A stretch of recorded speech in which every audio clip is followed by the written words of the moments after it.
Is overwhelming. He told to the company. He said to the company, he preferred the fight. He doesn't want to fight here. He preferred in other places. But in our first fight, it was to Vegas, where people go for him because a lot of Mexicans are there. But now, I go to Vegas like another employee of Top Rank. I have to move whatever Top Rank have a fight, put me in the fight, and I have to do my work. It's his turn to come to New York and play my game. So you feel like you have a little bit of an advantage? I felt here. I felt like home, you know, and I have my best performances here in New York, and I know this one going to be the best one. Miguel, how is everything with Emmanuel Stewart? I didn't see him here today. He's working with Andy Lee. He has an upcoming fight the next weeks, and after this fight, he's going to. Where will you guys train? Where? Yeah. In Orlando. And when will that be? When will that start? What? When will that start? I started with Phil with the strength and conditioning like 2 weeks ago. We're going to continue the work. On September 25th, we're going to arrive in Orlando again. And then I think Emmanuel is going to integrate into the group like October 1st, and then we're going to work on the USA. You mentioned that in the first fight, stamina might have had a factor in it. So what do you do differently this time to make sure that that's not a factor? I think that the last camp for the first time with Margarito was my longest camp in my career. You know, I spent like 12 or more than 4 weeks working for the fight, and I have the right members of people closer to me, and we're going. Everybody, I know everybody going to make his best effort to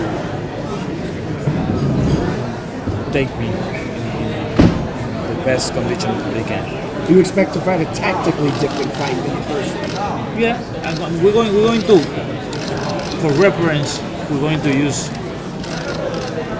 our first fight back on 2008, and I'm going to watch it and going to try to catch the mistake I made in this fight and work on them.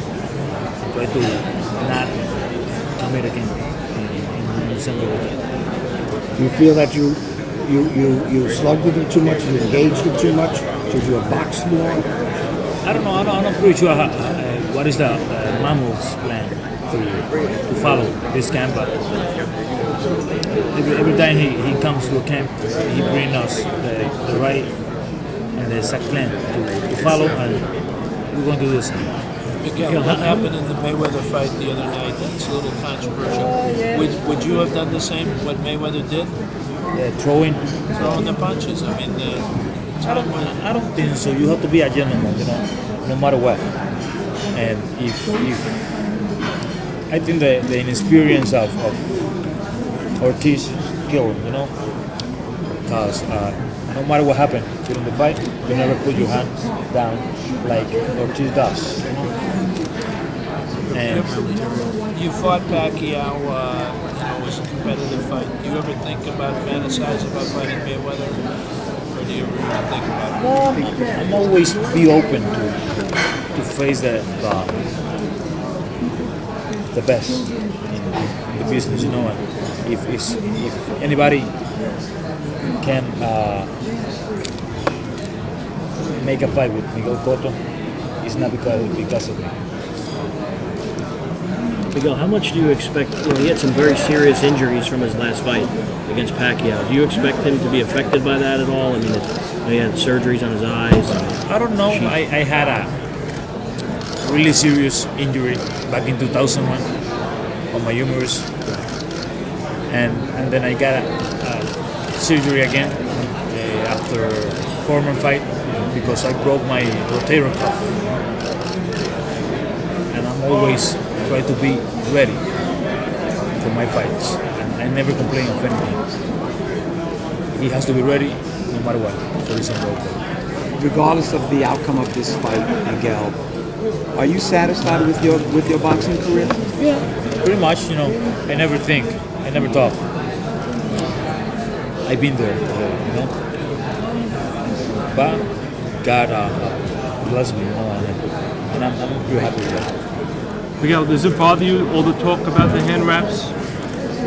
No, did you ever listen, heard something about coming out of my mouth about against the hand wraps? No, because the thing with Margarito in 2008 is a chapter that was closed in my book. This one is another chapter, a new one.